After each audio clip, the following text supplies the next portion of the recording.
La Madonna col Bambino fra i santi Antonio da Padova ed Erasmo, un'opera mirabile condotta da Casa Piola, la più grande fucina dell'arte genovese nel corso di 2 generazioni fra il 1600 e il 1700, sotto la regia prima di Domenico Piola, che nasce nel 1627 e muore nel 1703, e poi del figlio prediletto Paolo Gerolamo, che nasce nel 1666 e muore nel 1724. I 2 grandi direttori in uno stuolo di collaboratori all'interno della stessa famiglia, uomini e donne, ma poi anche paesaggisti, pittori di quadratura, cioè di architettura illusiva, trompe-l'œil, e poi ancora stuccatori, intagliatori, scultori in legno e scultori in pietra, ricamatori, argentieri, tutti passano fra 6 e 700 attraverso Casa Piola, attraverso questa grande famiglia che informa di sé, che impregna di sé la grande cultura pittorica ed artistica in generale barocca ligure. Il quadro di cui parliamo oggi è un quadro veramente eccezionale come testimonianza della produzione di questa bottega, segnatamente la seconda generazione di questa bottega. L'anima che sta dietro a questa tela è quella di Paolo Gerolamo Piola, soprattutto a livello progettuale. Dirige tutti gli aiuti della bottega e in effetti è un'opera che si può leggere attraverso una molteplicità di grafie, quindi gli accenti restituiscono un'alterna grafia nell'impaginazione di quest'opera. Dico, l'anima è quella di Paolo Gerolamo, ma la scrittura è quella soprattutto dei collaboratori di Casa Piola. E i modelli a cui ci si riferisce sono i modelli prediletti di Casa Piola, segnatamente il Sant'Antonio da Padova, appunto, che ricorre anche in un'opera, la visione di Sisto IV fra i santi martiri di Otranto, praticamente quasi uguali. I 2 santi che sono come 2 quinte teatrali che schiudono all'impaginazione piramidale con la Madonna, appunto, con la grande divinità in cima. E poi ancora lo stesso santo ricorre in altre opere, soprattutto sempre Sant'Antonio da Padova, in controparte in una preziosa tela giovanile di Paolo Gerolamo Piola degli anni 80 del 600 a Verezzo, nella chiesa parrocchiale di Verezzo sopra Imperia.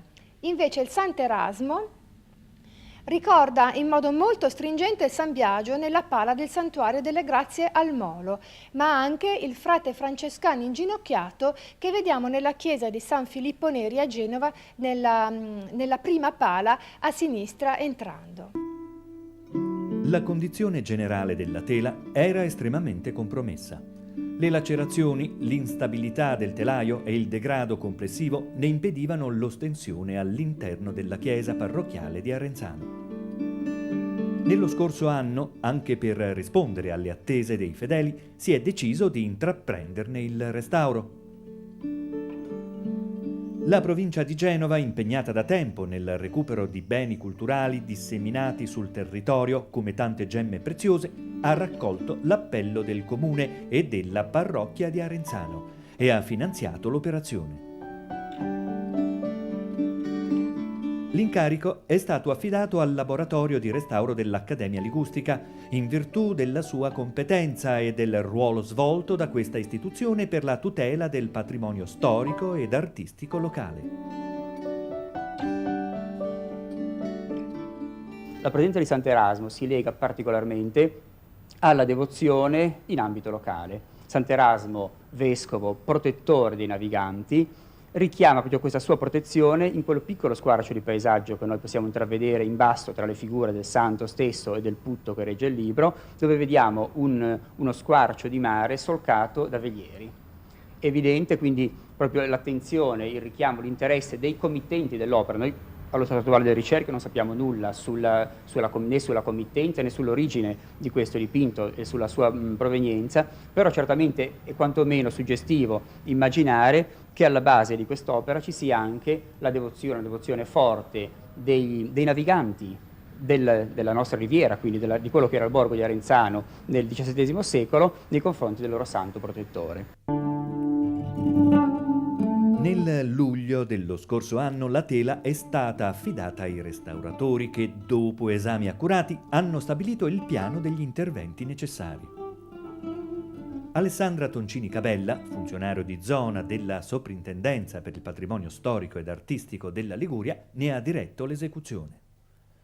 Questo è uno dei casi più problematici dal livello della conservazione, in quanto è stato proprio mal tenuto, chissà da quanto tempo. Il colore si è rinsecchito, si sono formate molte cretature che poi si potranno vedere anche con i risultati fotografici. E ci sono degli strappi, delle fenditure, sono cose che richiedono un restauro completo, cioè a partire dalla velinatura protettiva del colore, la quale consiste in un incollaggio di una tela protettiva sulla pellicola pittorica accompagnata da una carta leggera con delle colle appositamente preparate. Quindi verrà fatta una foderatura di rinforzo sulla parte, sul verso della tela, sulla parte posteriore, e ci sono tutte conseguenti operazioni prima di arrivare a questo punto. Una volta fatto questo verrà ritensionato su un telaio nuovo. Il telaio vecchio ormai è inconsistente, è fisso, è tarlato, non ha più la possibilità di tenere una tela del genere. La foderatura verrà fatta doppia con 2 tele diverse in modo da dare consistenza e elasticità al colore. Avrà il compito di fermare il colore instabile e di pianificare la superficie. Quindi si passerà a un altro stadio che consiste nella pulitura chimica del colore. Pulitura chimica che verrà fatta dopo analisi chimiche, radiografiche e compensative, che serviranno più che altro per dare un'indicazione giusta e riportare alla luce il vero valore timbrico del colore. Questo verrà fatto con estrema cautela e con l'aiuto della lampada a luce di Wood. Fatto questo, si interverrà con l'aiuto dei direttori del lavoro al ripristino delle parti mancanti mediante una stuccatura sulle parti lacunose e una reintegrazione cromatica a livello visibile, leggibile, calligrafico e aperto, a seconda di come verrà descritto e deciso appunto in fase di lavorazione. Una volta fatto questo si arriva all'ultimo stadio, che sarebbe la verniciatura protettiva.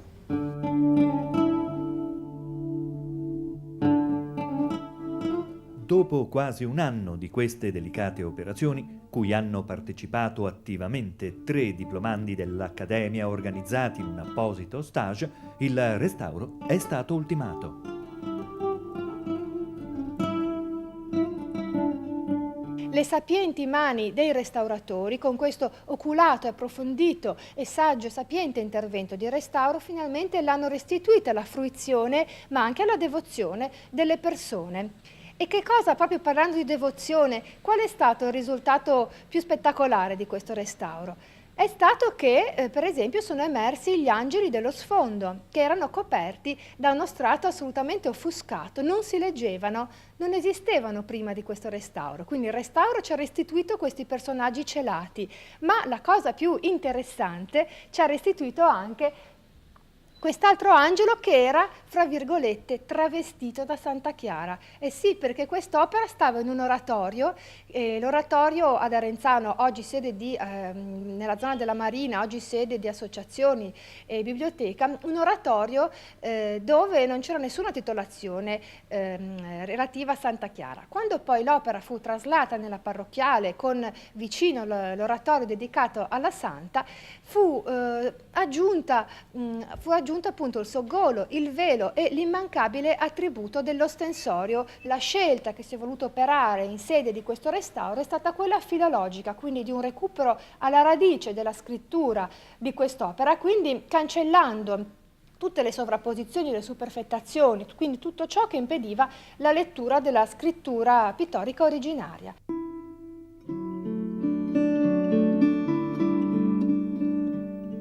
La tela ha ritrovato la sua collocazione all'interno della chiesa parrocchiale dedicata ai santi Nazario e Celso e può esporsi alla devozione e all'ammirazione dei fedeli nella autenticità della sua originaria impostazione artistica.